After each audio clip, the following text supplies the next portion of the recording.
Skyrim is a land of contrasts: icy wilderness and warm mead halls, ancient ruins and bustling cities, proud Nords and countless outsiders. But nowhere is this tension felt more keenly than in Windhelm, the oldest city in Skyrim and the home of the Stormcloak Rebellion. Windhelm is not simply a city, it is a symbol, making it one of the oldest human settlements in Tamriel.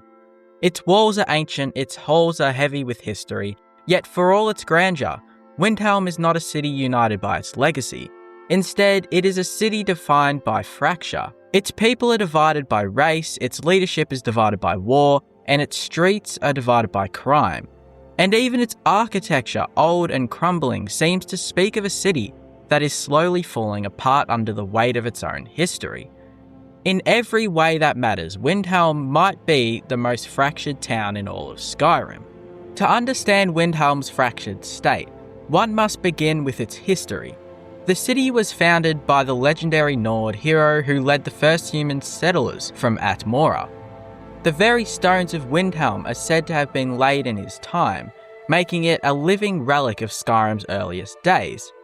This ancient legacy gives the city an air of importance, but also kind of a burden. Windhelm does not feel modern or adaptive. Its narrow streets, heavy stone and imposing architecture carry with them the weight of centuries. But this legacy also fractures the city's identity. On one hand, Windhelm stands as a proud symbol of Nord heritage and tradition. On the other, it feels like a fossil, a city stuck in the past, unable to evolve as the world changes. Its reverence for the old ways becomes both a source of pride and prison. In many ways, Windhelm is fractured between past and present, unable to reconcile its ancient identity with the realities of modern Skyrim. At the heart of Windhelm lies the throne room of Ulfric Stormcloak, the Jarl who leads the rebellion against the Empire. His seat of power transforms the city into the symbolic capital of Nord independence. But here too lies fracture. The Stormcloak Rebellion divides not just Skyrim, but Windhelm itself. Supporters of Ulfric see him as a liberator, a man willing to fight for Skyrim's right to worship Talos and resist imperial oppression. His presence gives Windhelm a sense of purpose and political weight unmatched by most cities. Yet for others, Ulfric represents division and prejudice. His policies, particularly regarding non-Nords, cast a shadow over the city. The Empire views him as a traitor, while the people of Windhelm live in a constant state of tension, caught between loyalty to their Jarl and fear of what his rebellion might bring. The very air of Windhelm feels heavy with this division.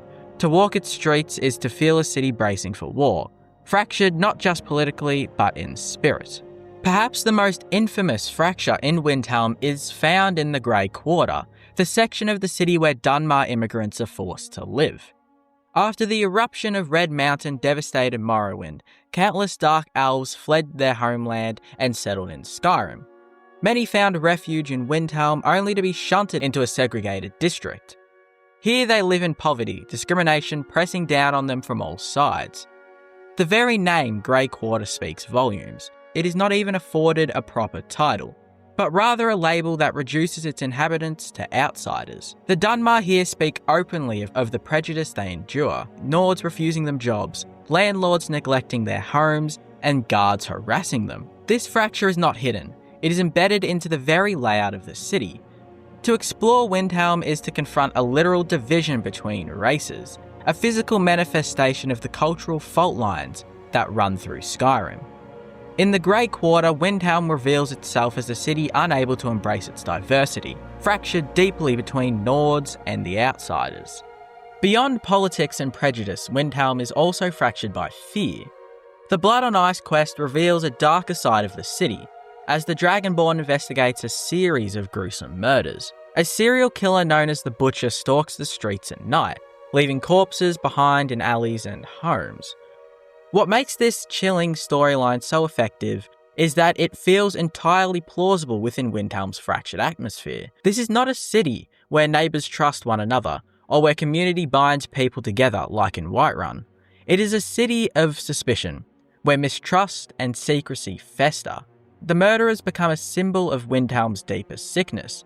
Beneath its proud history and political struggles, it is a city that cannot protect its own people, fractured even in its ability to maintain safety and order. Windhelm's very architecture reflects its fractured nature.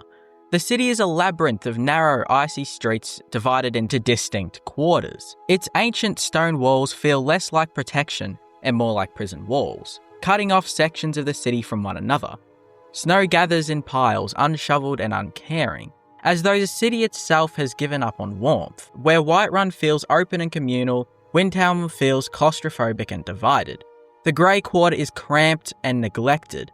The wealthy districts near the Palace of the King stand in stark contrast, spacious and well kept. Even the marketplace feels segmented, a small island of life in an otherwise cold and divided city. Windhelm's design is not welcoming, it is oppressive. It divides its people not only socially, but physically, embedding fracture into its very stones. For the Dragonborn, Windhelm becomes a city of choices. You may side with Ulfric and embrace the Stormcloak Rebellion, lending legitimacy to his fractured vision of Skyrim. Or you may side with the Empire, viewing Windhelm as a bastion of division that must be broken. You may solve the Butcher murders, restoring some sense of order. You may even engage with people of the Grey Quarter, though you cannot heal their plight. Yet no matter what you do, Windhelm never truly changes. Its fractures remain. Even small, they're still there. And its people remain divided. Its architecture remains oppressive. Even in a game defined by the player's power to change the world, Windhelm resists healing. This permanence only deepens its sense of fracture, a city that cannot or will not be made whole. To understand Windhelm's uniqueness, it helps to compare it with Skyrim's other cities. Whiterun is divided politically, but it remains open, central, and welcoming to all. Riften is corrupted by crime, but its divisions are economic rather than racial. Markarth is fractured by forsworn conflict, but its Dwemer architecture unites the city in its strangeness. And Solitude thrives as the imperial capital, relatively stable despite its politics. Windhelm stands apart because its fractures are total. It is divided by history, by politics, by race, by fear, and by architecture. No other city in Skyrim contains so many layers of division, each compounding the others into a whole defined by brokenness. Maybe what makes Windhelm's fractures most powerful is the atmosphere they create for the player. The city feels cold in more ways than one. Snow drifts endlessly through the air, while the stone walls trap chill in every corner. NPCs are curt, suspicious, or openly hostile. The Grey Quarter oozes misery, while the palace looms as a symbol of power and oppression. Windhelm does not feel like a city of life, but a city of tension. You can sense the fractures even without quests or dialogue. They hang in the air, woven into the sound of the wind and the crunch of boots on the frozen cobblestone. For many players, Windhelm becomes the most uncomfortable city in Skyrim, a place visited for necessity, but rarely lingered in. Windhelm's fractures are not just a reflection of the present, but of Skyrim's broader history. The city embodies the Nord's struggle to hold onto the tradition in the face of change. It embodies the tension between native and outsider, old and new, unity and independence. It is a city where the weight of history bears down on the present, creating cracks that spread outward through every aspect of life. In this way, Windhelm is not just a city fractured, it is a symbol of Skyrim itself. The game's central themes of division, war and identity are all embodied within these walls. To walk through Windhelm is to experience the heart of Skyrim's conflict as well. In the end, Windhelm is not a city to be healed. Its fractures run too deep, embedded in history, culture and stone. It is a city of tension and division where mistrust festers and unity seems impossible. But perhaps this is what makes it so memorable. Windhelm does not offer comfort or cohesion. It offers the raw, fractured reality of a land at war with itself. It is not a city to love, but a city to remember, for it embodies the broken heart of Skyrim. And that is why Windhelm will forever stand as the most fractured town in all of Skyrim.